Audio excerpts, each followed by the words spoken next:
Pasca dicabutnya Perda Mikol oleh pemerintah, keberadaan Mikol diharapkan diawasi dengan ketat sehingga kondisi ini tidak disalahgunakan. Penyalahgunaan Mikol untuk dipasarkan secara ilegal masih mungkin terjadi.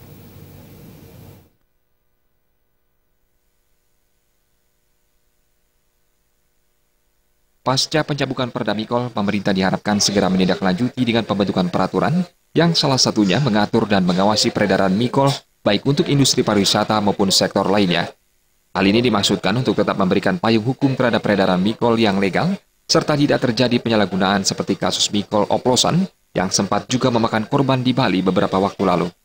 Anggota Dewan Pembina HIPMI Kabupaten Bandung, Anom Adiputra berharap, dalam pembentukan aturan ini juga nantinya mengatur usaha Mikol tradisional, baik untuk konsumsi sendiri maupun sarana upacara. Karena di beberapa daerah seperti Karangasem, Mikol jenis arak menjadi salah satu usaha atau mata pencarian masyarakat, sehingga perlu dilindungi dan dibuatkan payung hukum.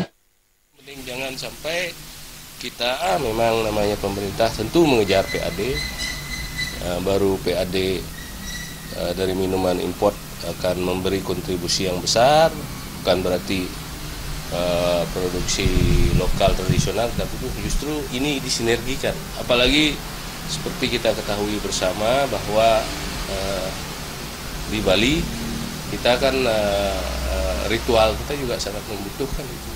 Tapi bukan berarti itu yang kita itu saja yang dibutuhkan itu aja kita produksi.